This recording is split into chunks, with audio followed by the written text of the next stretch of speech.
है, धर्म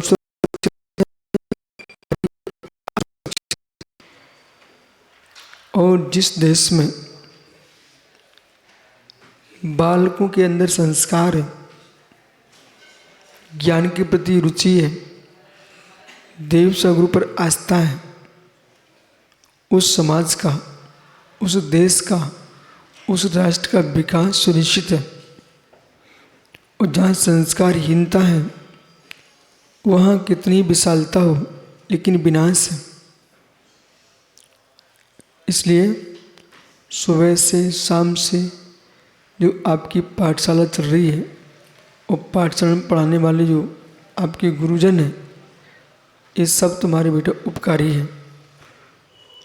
यही संस्कार आगे तुमको बढ़ाएंगे और आपको याद दिलाएंगे हम जो है देश में धन के लिए ही नहीं जीते हैं, ज्ञान के लिए भी जीते हैं। और यही संस्कार भविष्य में आपको बहुत बड़े स्थान दिलाएंगे। इनमें से कोई मुनि महाराज बनेंगे, माता जी बनेंगे और जैन धर्म की प्रभाव न करेंगे। ठीक है, तो पाठशाला रोज जाते रहना। यहाँ पर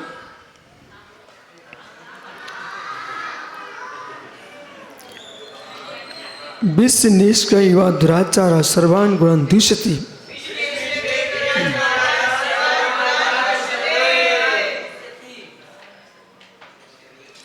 देखो बालक उधर देखो, एक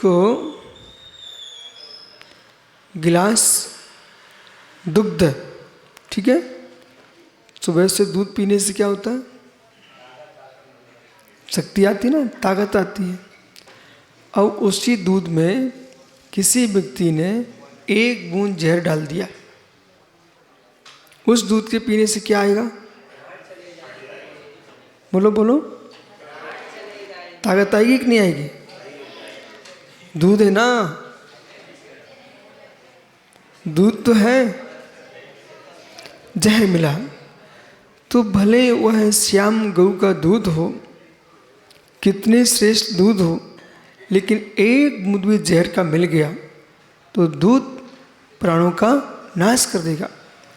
ऐसे कोई व्यक्ति कितने ज्ञानी हो, कितने पंडित हो, कितनी श्रेष्ठ अपने आप में हो, लेकिन यदि एक दुर्गुण उसके अंदर आ गया, एक दुराचार आ गया, तो उसके सारे गुणों का नाश हो जाएगा।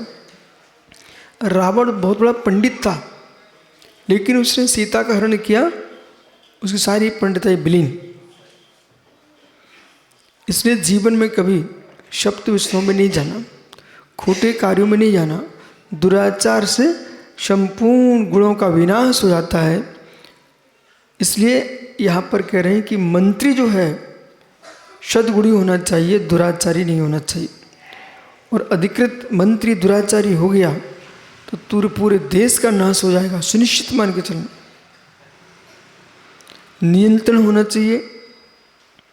शासक को अपने शासन के साथ साथ इस बात का ध्यान विशेष रखना चाहिए कि हमारे ही राज्य में दुशासन कितने पनप रहे हैं। तुम कितने स्वस्थ हो, कांटे में कोई ताकत नहीं है, हाथ से तुम तोड़ के फेंक सकते हो, पर वही कांटा तुम देख नहीं पाए और पैर में चला गया तो पता चल जाएगा। कांटा जो है हाथ से उखाड़ के फेंक सकते हो, तोड़ सकते हो, लेकिन आपने प्रमाद किया, देखा नहीं, जमीन में कांटे गड़े हुए हैं, वही कांटे पैर में चले गए, पैर को घायल कर देंगे। ऐसे ही देश में ये कांटे कहाँ पर उग रहे हैं, इनका ध्यान लगाना चाहिए मंत्री को, राजा को। यदि कांटों का विवेक नहीं है, कांटों का विवेक नहीं है, तो पड़ोसी देशों जैसी हालत हो जाएगी। तो सबसे पहले राजा को गद्दी सुंदर है, शासन सुंदर है, लेकिन इसका भी तो ध्यान रखना चाहिए कांटे कहाँ पर हैं। तुमने मंदिर बहुत सुंदर बना के रखा सुब्रत सागर, लेकिन आप सुबह से आते मंदिर के दर्शन करके भगवान के चले जाते हो। अब ये संपत पार्टी ने मंदिर बना के रखा, भाई ने, उनके ने, अध्यक्ष है, अंदर के पूरी सफाई का ध्यान रख रहा, लेकिन कभी छत पर नहीं जाते। मंदिर की छत पर भी घूम के आना चाहिए। छत पर कभी नहीं जा रहे, सफाई करते रहो। तब तक वहाँ पीपल बरगद का पेड़ बहुत बड़ा हो चुका था शिखर के ऊपर, और जैसे बड़ा हुआ एक झोंका आया, वो वृक्ष उखड़ा, साथ में शिखर को उखाड़ ले जाएगा। तो इसी प्रकार से लोग अंदर बैठे बैठे ऑफिस में काम करते रहते हैं, वो बाहर नहीं निकलना चाहते। सांसद से, राज्यसभा से, लोकसभा से बाहर नहीं निकलना चाहते। उन्हें मालूम होना चाहिए स्वयं निकलो न, लेकिन आपने व्रत, अनुचर, गुप्तचर इन्हें चारों ओर घुमा के रखना चाहिए। जो ये मालूम चले कि भवन के बाहर क्या चल रहा है। कोई भी सेंध लगाएगा तो कहाँ से लगाएगा? पिछवाड़े से। सेंध जानते हो? तो मालूम चला कि सारा घर के गेट बंद हैं, ताले बंद हैं, तुम घर में सुरक्षित सो रहे हो, तुम्हारे घर के पिछवाड़े से उसने दीवार तोड़ी, अंदर घुस करके तुम्हारा सब ले गए, जीवन भी ले गए। इसको कहते हैं सेंध लगाना। इसी प्रकार से राज्य शासन चल रहा है, परंतु आपको बोध होना चाहिए कि पीछे अंदर कौन घुस रहा है, इसकी भी निगरानी रखना चाहिए। बोलो महात्मा जी। अब कोई गुरुजी गुरुजी गुरुजी गुरुजी को आशीर्वाद ले रहा है, उधर से गुरुजी के विरोध में काम चल रहा है। गुरुजी गुरुजी, अभी तक गुरुजी गुरुजी, मुख में गुरुजी गुरुजी चल रहा है, पर गुरुजी का पूरा खेल कर दिया। गुरुजी समाप्त हुए नहीं है और गुरुजी समाप्त कर दिए।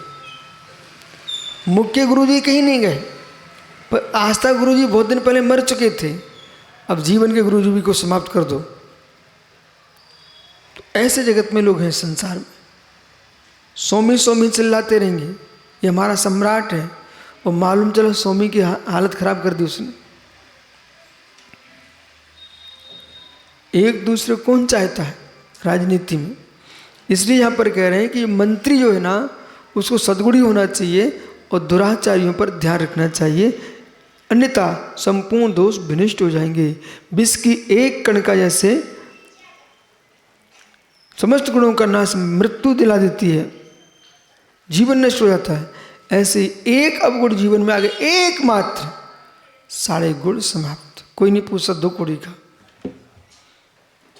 ऐसे लोग थे पहले जो सोचते थे साधु जीवन में मेरा वर्चस्व है, मेरे साथ बहुत सारे लोग हैं, उनकी बुद्धि मारी गई, और मैं अपने जीवन में ऐसा पंथ बनाऊंगा, संप्रदाय बनाऊंगा, दीक्षा छोड़ करके। ऐसे 3-4 लोग अभी भी दिखे हमको। एक भाई फैक्ट्री खोल रहे थे, एक भाई ने किसी फैक्ट्री के विरोध में दीक्षा छोड़ी। हाँ, फैक्ट्री के विरोध में उन्हें तो छोड़ना थी, बहाने थे।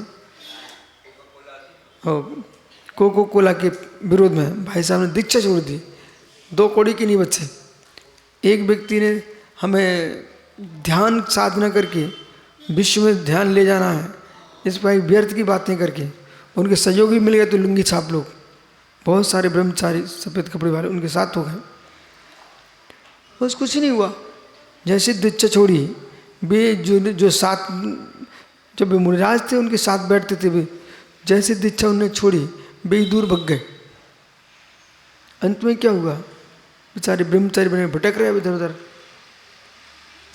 एक अवगुण आने पर, अभी तुम लोग ब्रह्मचारी हो, भाई कीमत है, कुछ आप करके दिखाओ अलग से, एक नहीं बचेगा। इसलिए मोक्ष मार्ग है, रत्नत्रय मार्ग है, इसमें जादू टोना तंत्र मंत्र इन कोई की आवश्यकता नहीं है। और जितने तंत्र मंत्र में डूबे ना, वो भविष्य में उन्मत्त, पागल, कुमरण, बहुत सारे ऐसे काम हो जाते हैं। जो प्रभावना के हेतु बनता मंत्र वो अलग दृष्टि है, और तुम छोटे मोटे काम में तंत्र मंत्र में लग गए ना, जीवन बर्बाद हो जाएगा, कुछ नहीं कर पाओगे। ध्यान भी करो ना,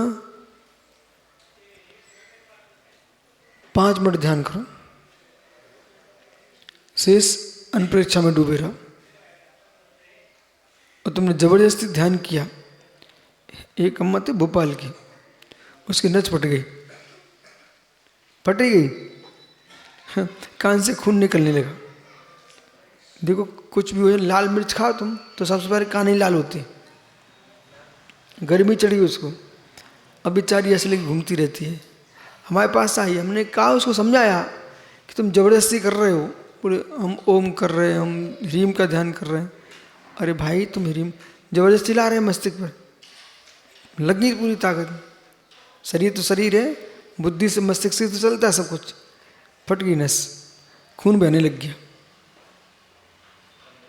आप लोग भयभीत नहीं कर रहे, आपको दृढ़ता दिखा रहे हैं कि जैसे कि अध्ययन कर रहे हो, आंखें दब रही, 2 मिनट शांति से बैठे रहो, फिर थोड़ी देर फिर खोल लो। ध्यान कर रहे हो, लग रहा है कि देखो अन्ना ने आज क्या किया, आज उसके 2-3 उपास ने, चौथा ना आज वहाँ नहीं गया, ये समझदारी है। अनुत्तर सागर है, वे उपास करें, उन्हें लगता कि भाई गड़बड़ दिखता है, वे उठ जाएंगे। आराध्य सागर है, वे कब शाम को 5 बजे उठ जाए, तो इसके बल से वे आगे बढ़ पा रहे हैं। और जहाँ खींचा जिनने खींचा ना, छूट के मारे छूट का प्रयोग नहीं किया, वे ऊपर चले गए।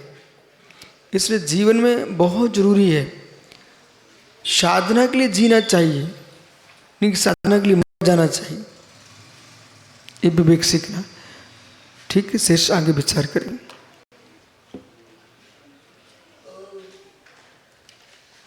अमित भाई